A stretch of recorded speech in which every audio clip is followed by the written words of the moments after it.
وزیر اور شاہ کے درمیان پیغامات جاری تھے۔ بادشاہ دل ہی دل میں اس سے مطمئن تھا۔ بالآخر اس کا مقصد بر آیا۔ وقت آ گیا تھا کہ ان کو خاک کی طرح برباد کر دے۔ اس بادشاہ نے لکھا، اے میرے اقبال مند، وقت آ گیا کہ میرے دل کی مراد پوری کر۔ وزیر نے کہا، بادشاہ میں بھی اس کام میں لگا ہوں کہ عیسیٰ کے دین میں فتنے ڈال دوں۔ عیسائیوں کے انتظام میں ان کے 12 امیر لگے ہوئے تھے۔ ہر فریق ایک امیر کے ماتحت تھا جو لالچ سے اپنے امیر کا غلام بنا ہوا تھا۔ یہ 12 حاکم اور ان کی قوم اس بد نشان وزیر کے غلام بن گئے تھے۔ سب کو اس کی بات پر بھروسہ تھا، سب اس کی چال کے مقتدی تھے۔ فوراً ہر امیر اس کے آگے جان دے دیتا اگر وہ اسے کہتا کہ مر جا۔ انجیل کے حکموں میں وزیر کا گڑبڑ کرنا۔ اس نے ہر ایک کے نام ایک تحریر لکھی اور ہر تحریر کی عبارت دوسرے مسلک کی تھی۔ ہر ایک کے احکام دوسری نوعیت کے تھے۔ یہ اول سے آخر ان کے مسلک کے خلاف تھے۔ ایک میں ریاضت اور بھوکا رہنے کو توبہ اور رجوع اللہ کی شرط بتایا گیا۔ ایک میں لکھا گیا ریاضت کا کوئی فائدہ نہیں اور اس رستے میں سخاوت کے علاوہ کوئی رستہ نہیں۔ ایک میں کہا کہ تیری فاقہ کشی اور تیری سخاوت تیرے اور تیرے معبود کے درمیان شرک ہے۔ توکل و رضا کے علاوہ غم اور راحت میں سب چالاکی اور جال ہے۔ ایک میں کہا کہ خدمت واجب ہے ورنہ توکل کا خیال بھی تہمت ہے۔ ایک میں کہا کہ اوامر و نواہی کرنے کے کام نہیں، ہماری عاجزی کی شرح ہیں تاکہ ہم ان میں سے عجز دیکھ لیں، اس وقت خدا کی قدرت کو پہچانیں۔ ایک میں کہا گیا کہ اپنے عجز کو نہ دیکھ، خبردار وہ عجز احسان فراموشی ہے۔ اپنی قدرت کو دیکھ، یہ قدرت اسی کی دی ہوئی ہے۔ اپنی قدرت کو اس کی نعمت سمجھ کہ وہی وہ ہے۔ ایک میں کہا ان دونوں سے گزر جا، جو نظر میں سما جائے گا وہ بت ہوگا۔ ایک میں کہا عقل کی اس شمع کو نہ بجھا، اس لیے کہ غور و فکر شمع محفل ہے۔ خیال و غور و فکر کو تو جب چھوڑ دے گا تو گویا تو نے وصال کی شمع کو نیم شب میں بجھا دیا۔ ایک میں کہا بجھا دے پرواہ نہ کر، تاکہ ایک کے بدلے میں کئی لاکھ پائے، اس لیے کہ شمع کے بجھانے سے روح بڑھے گی۔ تیرے صبر کی وجہ سے تیری لیلا مجنوں کی طرح ہو جائے گی۔ جس نے زہد کی وجہ سے دنیا کو چھوڑ دیا، اس کے سامنے دنیا پہلے سے زیادہ آتی ہے۔ ایک میں کہا جو کچھ تجھے حق نے بخشا ہے وہ آفرینش کے وقت اللہ نے تیرے لیے شیریں کر دیا، تیرے لیے آسان اور خوشگوار کر دیا ہے، اس کو لے لے، اپنے آپ کو پیچش میں مبتلا مت کر۔ ایک میں کہا اپنی ملکیت سے دستکش ہو جا، اس لیے کہ تجھے جو عزیز ہے وہ مردود و بد ہے۔ مختلف راستے آسان ہو گئے ہیں، ہر ایک کے لیے ایک مذہب جان کی طرح بن گیا ہے۔ اگر اللہ کا آسان کر دینا ہی کوئی راستہ ہوتا، ہر یہودی اور آتش پرست اس سے آگاہ ہوتا۔ ایک میں کہا آسان چیز وہ ہوتی ہے جو دل کی زندگی اور جان کی غذا ہو، جو چیز بمطابق ذوق ہو، گزر جانے پر شور زمین کی طرح فصل اور پیداوار نہیں دیتی، اس کی پیداوار پشیمانی کے سوا اور کچھ نہیں ہوتی، اور اس کی تجارت خسارے کے سوا کچھ نہیں دیتی۔ انجام کار وہ آسان نہیں ہوتی اور آخر میں اس کا نام دشوار ہوتا ہے۔ تو دشوار و آسان کے درمیان فرق کو سمجھ، دونوں کے حسین نتیجوں پر غور کر۔ ایک میں کہا کسی استاد کی، مرشد کی طلب کر، محض حسب نسب سے حکمت نہیں ملتی۔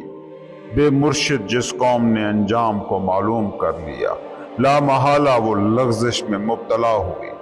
آخرت کو سمجھنا اپنے ہاتھ کا کام نہیں، ورنہ مذہبوں میں اختلاف نہ ہوتا۔ ایک میں کہا استاد بھی تو ہی ہے، اس لیے کہ استاد کو پہچاننے والا جو تو ہے۔ مرد بن اور لوگوں کا بیگاری نہ بن، جا خود اپنی فکر کر اور سرگردان نہ ہو۔ ایک میں کہا یہ سب ایک ہے، جو دو سمجھے وہ بھینگا اور ٹیڑھا ہے۔ ایک میں کہا یہ 100 ایک کیسے ہو سکتے ہیں، جو یہ سوچے وہ مجنوں ہی ہے۔ ہر ایک قول دوسرے کی ضد ہے، بتا زہر اور شکر ایک کیسے ہو سکتے ہیں۔ جب تک تو زہر اور شکر سے نہ گزرے گا، وحدت کے گلزار کی خوشبو نہ سونگھ سکے گا۔ یہ اس طرز و اسلوب کی 12 کتابیں ہیں۔ دین عیسیٰ کے اس دشمن نے انہیں اس طرح لکھا۔ عیسیٰ جس وحدت کی بات کرتے ہیں اس کی خوشبو اسے نہ ملی، نہ شراب عیسیٰ اس کے مزاج کے مطابق تھی۔ 100 رنگوں کے کپڑے اس جام صفا سے مثل نور سادہ و یک رنگ ہو جانے تھے۔ وہ یک رنگی نہیں کہ جس سے ملال ابھرے، بلکہ مثال مچھلی اور صاف پانی کے۔ اگرچہ خشکی میں 1000 رنگ ہیں، مگر مچھلیوں کو خشکی سے چڑ ہے۔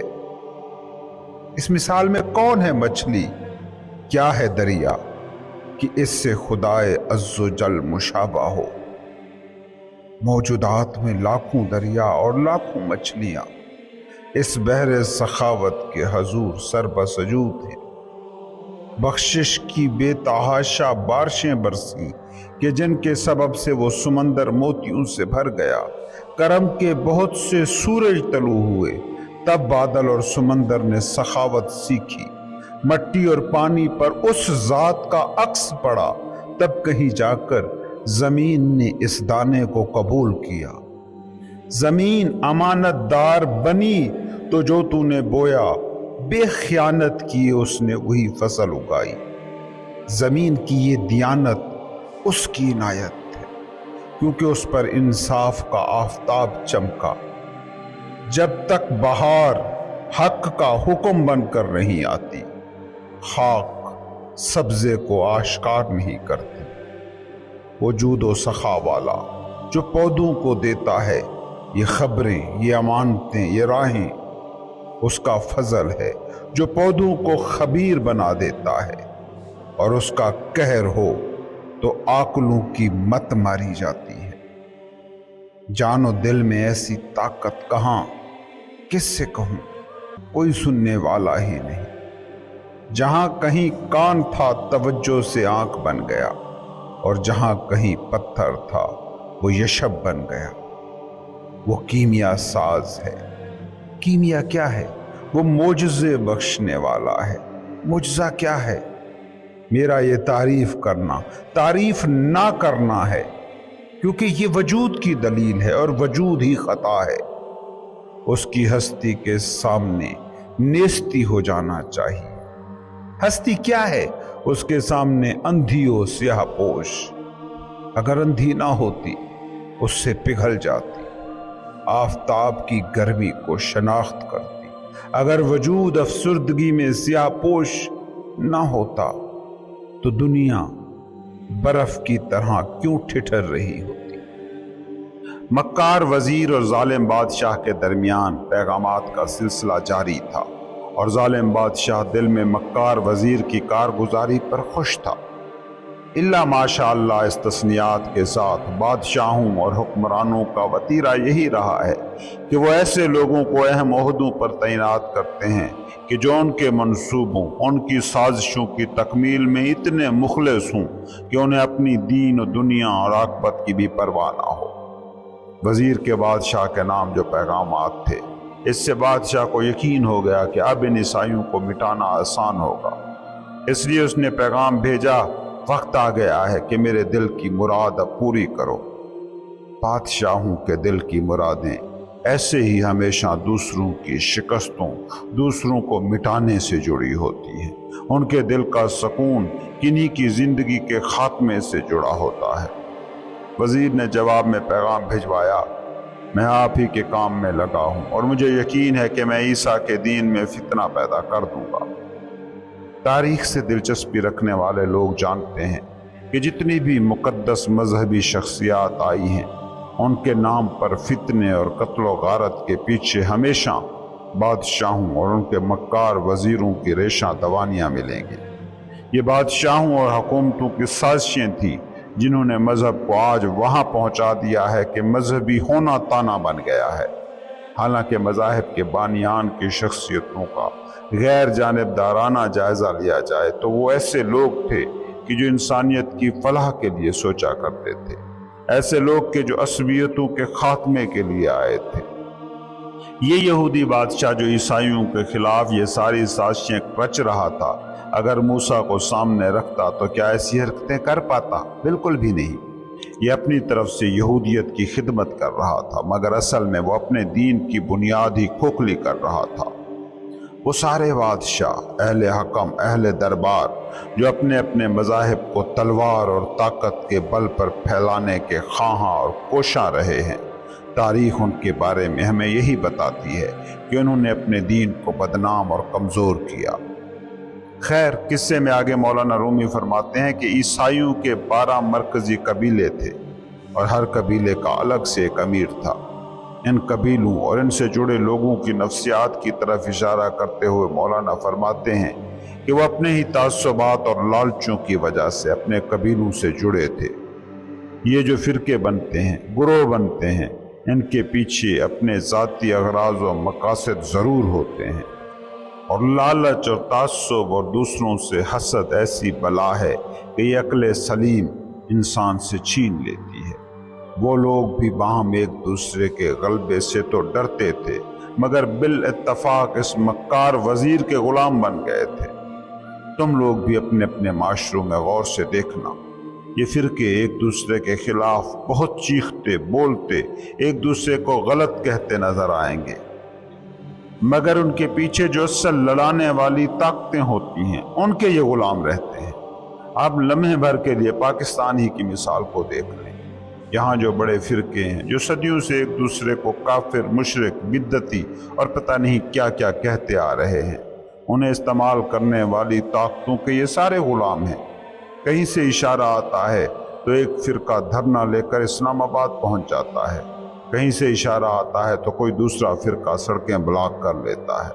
حالانکہ یہ سارے ایک ہی مذہب کو ماننے کے دعویٰ گو ہیں، انہیں ایک دوسرے کے غلبے اور ہار جیت سے بڑا فرق پڑتا ہے، مگر وہ غلامی انہیں نظر نہیں آ رہی جو کٹ پتلیوں کی طرح انہیں نچا رہی ہے۔ یہ گروہی نفسیات ہوتی ہے جو عقل سلیم کو کھا جاتی ہے۔ آگے مولانا رومی لکھتے ہیں کہ وہ سارے کے سارے 12 قبیلے وزیر کے اندھے معتقد ہو گئے۔ ہر قبیلے کے امیر کی حالت یہ تھی کہ وزیر کہتا کہ جان دے دو تو وہ دے دیتا۔ اس کے بعد قصے میں ایک نیا چیپٹر شروع ہوتا ہے جس کا عنوان ہے انجیل کے حکموں میں وزیر کا گڑبڑ کرنا۔ یہ حکمران اشرافیہ کی بہت پرانی طرز رہی ہے کہ وہ لوگوں کے مذہبی جذبات کو اشتعال دلانے کے لیے مذہب کو استعمال کرتے آئے ہیں۔ اس کے لیے انہیں ہر دور میں مولوی، پنڈت، پروہت میسر آتے رہے ہیں۔ یہاں یہ کام مکار وزیر سے لیا جا رہا ہے کہ جس نے مذہبی مصلح کا بھیس اوڑھ رکھا ہے۔ مکار وزیر نے عیسائیوں کے خاتمے کی سب سے سہل اور آسان ترکیب نکالی کہ یہ آپس میں لڑ مر کر ہی فنا ہو جائیں۔ 12 قبیلوں کے 12 امیروں کو اس نے خط لکھے اور 12 کے 12 خطوں میں حقیقی دین مختلف چیزوں کو بتایا۔ ایک میں لکھا کہ ریاضت کرو، مجاہدے کرو، بھوکے رہو، توبہ کرو، اللہ کی طرف رجوع کرو۔ دوسرے میں لکھا ترک دنیا، ریاضت کسی کام کی نہیں، حق تک پہنچنے کی راہ تو ہے سخاوت۔ ایک میں لکھا فاقہ کشی اور سخاوت تو شرک ہے، اصل چیز تو توبہ اور رضائے ربانی ہے۔ دوسرے خط میں لکھا خدمت کر کہ خدمت کے بنا توکل بھی تہمت اور بدعت ہے۔ ایک میں کہا اوامر و نواہی کو چھوڑ، نیکی بدی ترک کر، عاجزی کو اختیار کر کہ عجز خدا کے قریب کرتا ہے۔ دوسرے میں لکھا عجز احسان فراموشی ہے، فخر سے اپنا ہونا دیکھ۔ یہ جو تجھے اختیار ملا ہے، قدرت ملی ہے، یہ اسی کی دی گئی ہے، اس کو نعمت سمجھ، اس کی طرح تو بھی قادر ہے۔ ایک میں لکھا عاجزی نہ قدرت دونوں بت ہیں۔ ایک میں عقل کے گن گائے اور غور و فکر کو شمع محفل کہا تو دوسرے میں لکھا غور و فکر کو چھوڑ، یہ شمع بجھا تاکہ روح کی شمع جل سکے۔ ایک میں لکھا کہ جو تجھے خدا نے دیا ہے وہ سب جائز ہے کہ خدا کا دیا ہے۔ دوسرے میں لکھا کہ جو تجھے ملا ہے سب لٹا دے کیونکہ جس سے تجھے محبت ہے۔ جو مال و متاع تمہیں عزیز ہے وہ بد ہے، مردہ ہے۔ ایک میں کہا اپنی پسند کی چیزیں ترک کر کہ اس کی پیداوار سوائے پریشانی و پشیمانی کچھ نہیں۔ یہ تجارت گھاٹے کی ہے، یہ آسان لگتی ہے مگر ہوتی نہیں۔ جو کام تجھے کرنے میں آسان لگے اس کا نتیجہ برا ہوگا۔ دشوار اور آسان سے نہیں، چیزوں کو نتیجوں سے پرکھ۔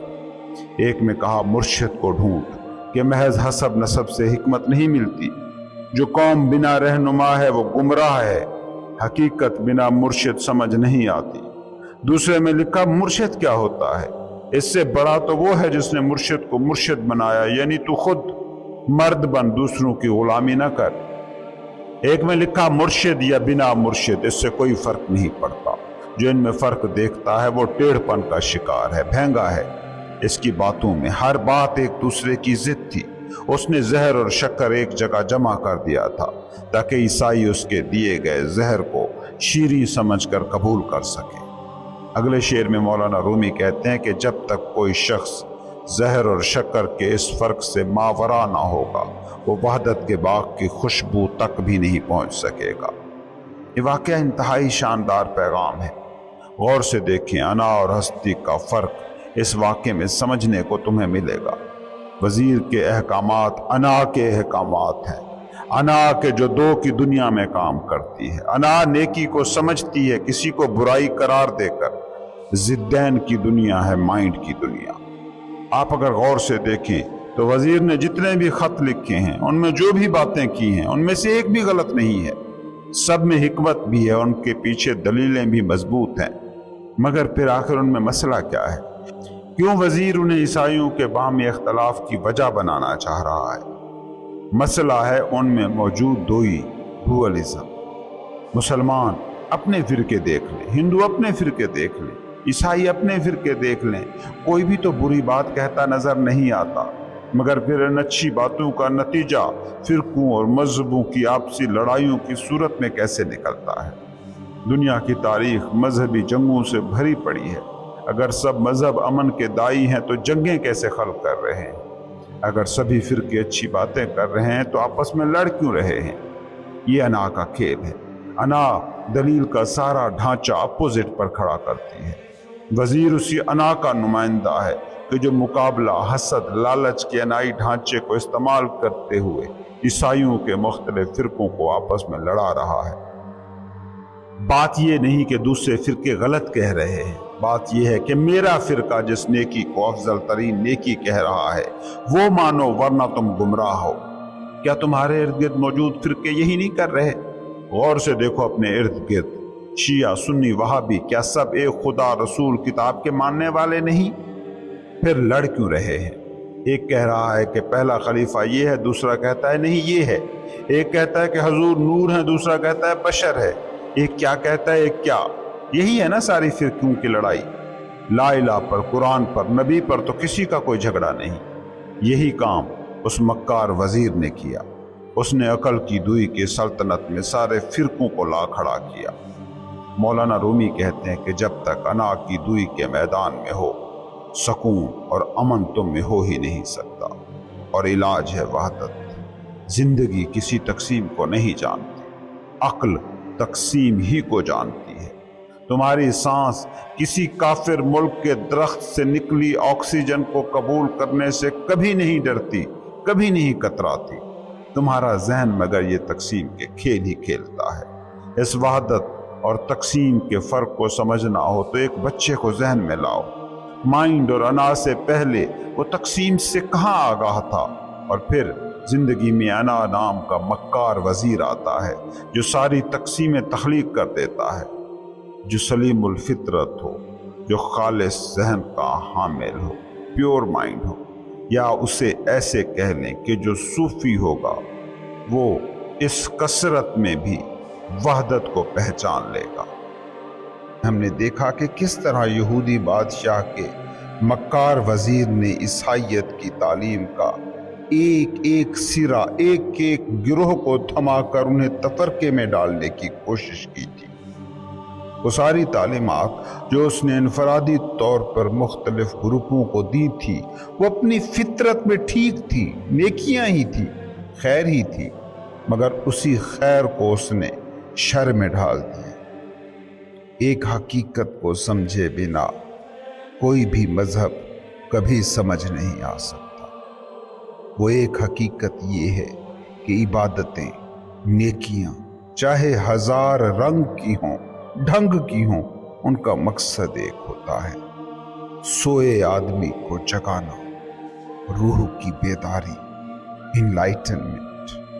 اگر عبادتیں یہ مقصد پورا نہ کریں تو صرف فرقے بازیاں بن جاتی ہیں، ان کی روح مٹ جاتی ہے۔ مولانا رومی کہتے ہیں کہ اس مکار وزیر نے اگرچہ عیسیٰ کی تعلیمات کو ہی سکھایا تھا، اس نے جو بھی عبادت جس بھی گروہ کو کرنے کو کہا تھا وہ عبادت عیسیٰ سے ثابت تھی، مگر وہ اس وحدت کو، اس یکرنگی کو دیکھ نہ پایا جو ان سب عبادتوں کے باطن میں تھی۔ مولانا کہتے ہیں کہ عیسیٰ جس وحدت کی بات کرتے تھے اس کی خوشبو اس کے مزاج کے مطابق نہ تھی۔ وہ شراب عیسیٰ سے محروم رہا۔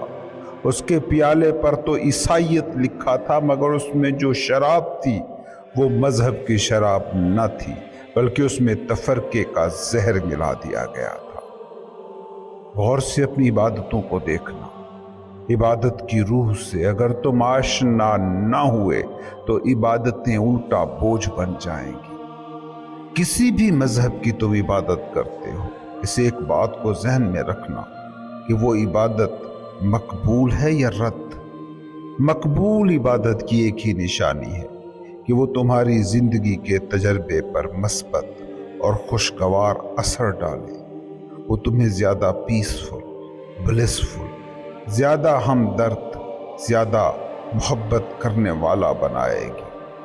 اگر ایسا نہیں ہے تو جان لینا تمہاری روح عبادت میں شامل ہی نہیں ہے۔ تم نے بس اپنے خاندان والوں سے، ارد گرد سے سن کر عبادت کرنا سیکھا ہوا ہے۔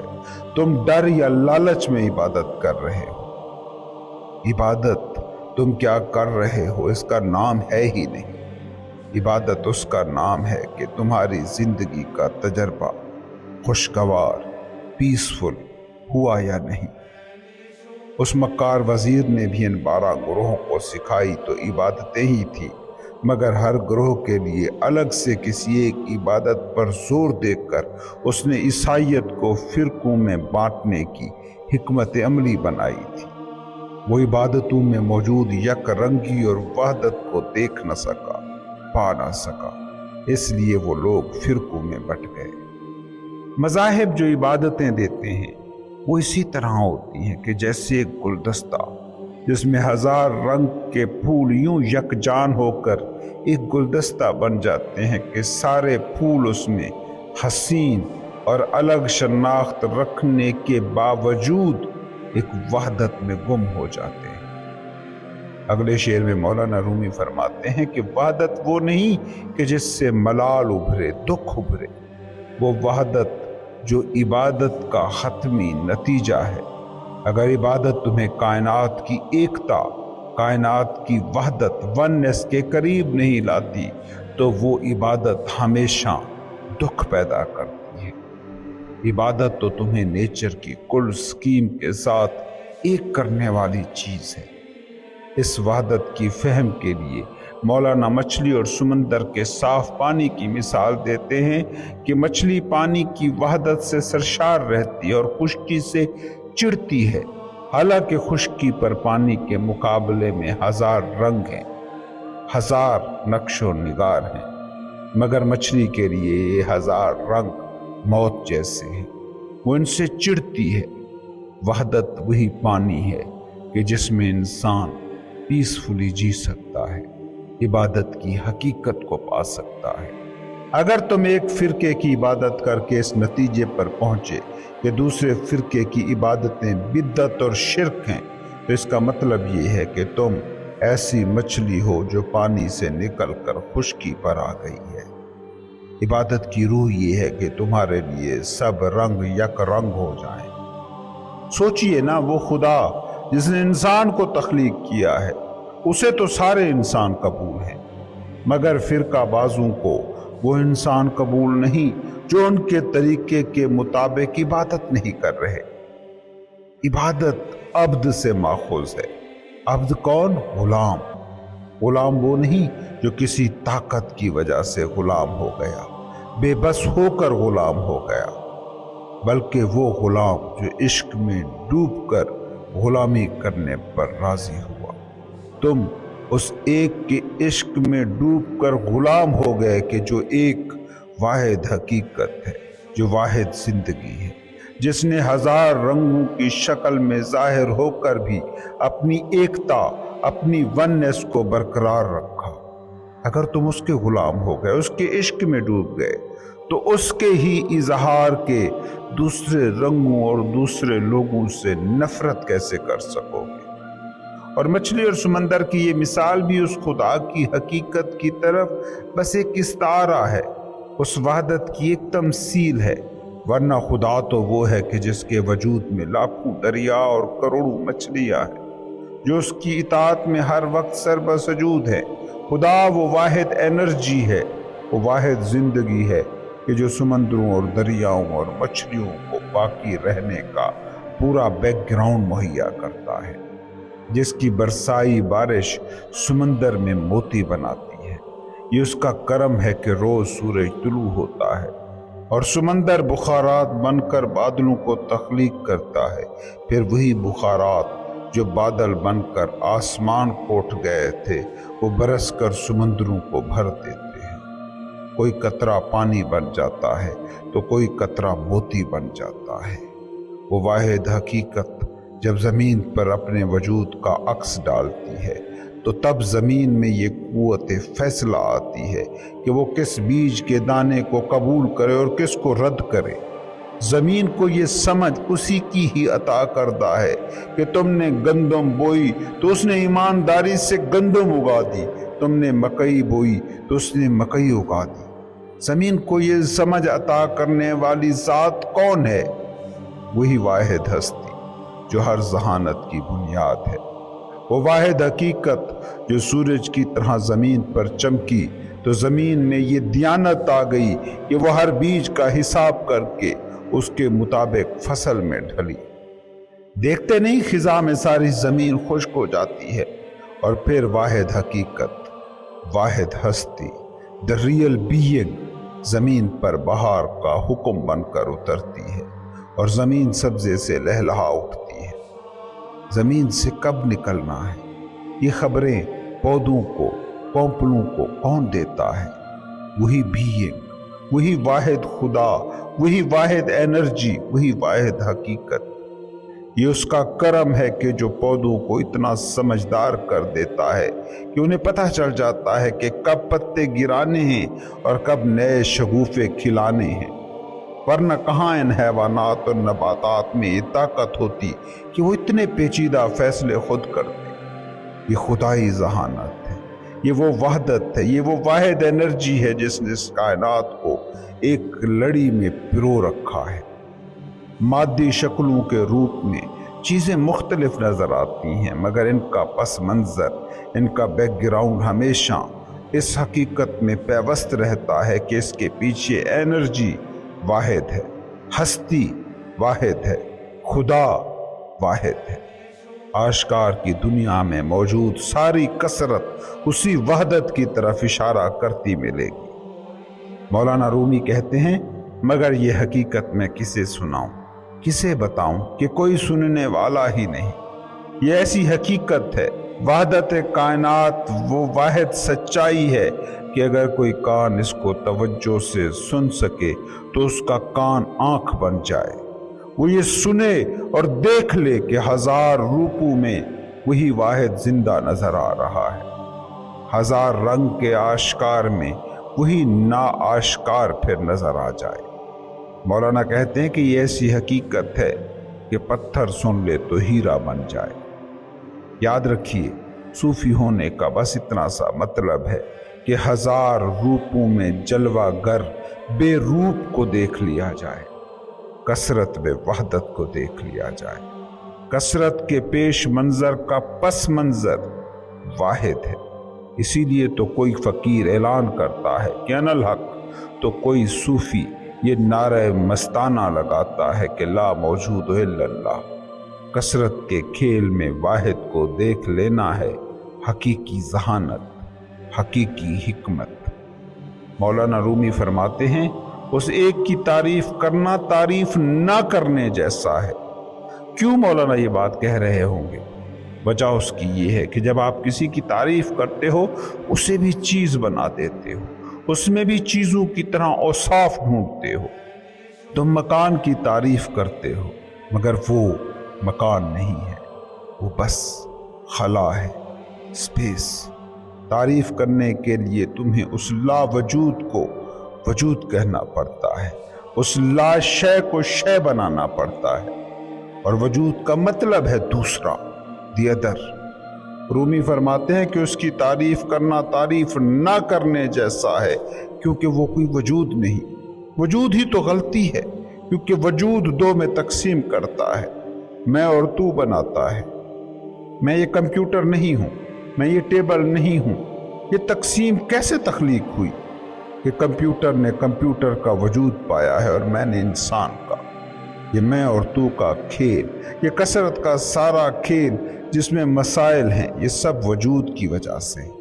مگر جس کی وجہ سے ہر وجود کو وجود ملا، وہ نا وجود وجود سے بھی پاک ہے۔ اس لیے میرا یہ تعریف کرنا تعریف نہ کرنے جیسا ہے۔ مولانا رومی اگلے شعر میں فرماتے ہیں کہ اس ہستی کے سامنے نیستی ہو جانا ہے۔ وجود اس ہستی کے سامنے کچھ بھی نہیں ہے۔ یاد رکھنا تھنگنس بہت محدود ہے، نتھنگنس لا محدود ہے۔ نتھنگنس وجود سے آزاد وہ ازلی اور واحد حقیقت ہے جس میں تھنگنس کی وجود کا یہ سیاہ کھیل چل رہا ہے۔ مولانا رومی فرماتے ہیں اگر موجودات کی دنیا سیاہ نہ ہوتی، اندھی نہ ہوتی، تو موجودات کی دنیا افسردگی، مسائل، مقابلے، حسد، نفرت کی برف میں ٹھٹر کیوں رہی ہے؟